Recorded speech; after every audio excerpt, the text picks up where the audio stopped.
Ви благодарам, председателе. Колега Диме Велковски, јас пак напротив мислам дека излагањето на представникот на Македонската радио телевизија беше исклучително добро, за да не подсети и да не освести сите чинители во општествениот живот на Република Македонија што значи еден радиодифузен сервис. Затоа што значењето кое што радиодифузниот сервис треба да го има во Република Македонија не постои, односно го заборавивме значењето. И сега добро е што представникот направи паралела со јавните радиодифузни сервиси од околните држави, кои што мора да признаеме дека сите ние ги следиме. И ако направиме ние една компарација со нив, ние сме не на една нула во однос на програмата на овие јавни радиодифузни сервиси на соседните држави или на државите од бивша Југославија, туку сме во еден длабок минус.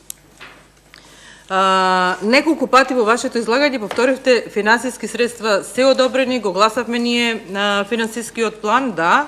Ние овде на комисија го изгласавме, а потоа и на седница финансискиот план.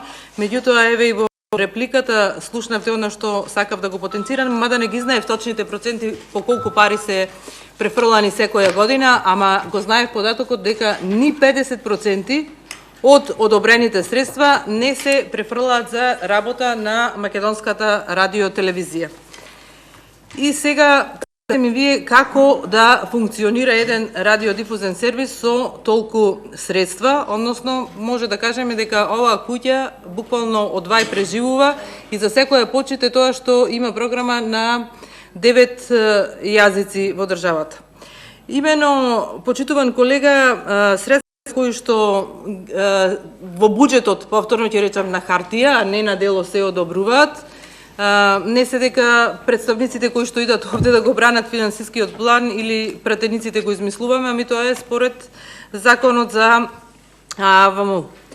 И еве ќе повторам приходите во однос на планираните приходи за 2022 година. МРТВ планираше да обезбеди износ од, како што споменавте вие, од 1.634 милиони 500 илјади денари, од кои 95,7% се приход од буџетот. Значи 95,7% се приход од буџетот. Сега слушнавте од буџетот колку средства им се префрлаат и како овие луѓе работат, затоа што наведено е дека од 2021 година за финансирање на радиодифузната дејност од буџетот треба да се издвојат 1% од реализираните вкупни приходи на фискалната година за која се утврдува износот.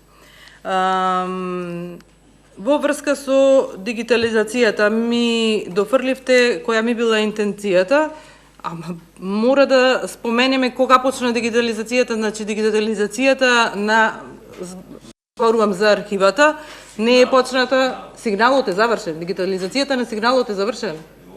Пред 2017 е завршена дигитализацијата на сигналот, а на архивата само 10% се завршени, колку што се сеќавам. И се надевам дека добро ме држи меморијата, овој процес го заврши министерот Иво Јовановски, се дигитализираше од архивата околу 10% и во 2017 година се запре со тоа. И повеќе не се врши дигитализација. А ова е еден исклучително важен процес. Не знам зашто се подсмевате, воопшто не е смешно, ова е трагично се случува со македонскиот радиодифузен сервис. Па ве гледам. Во ред.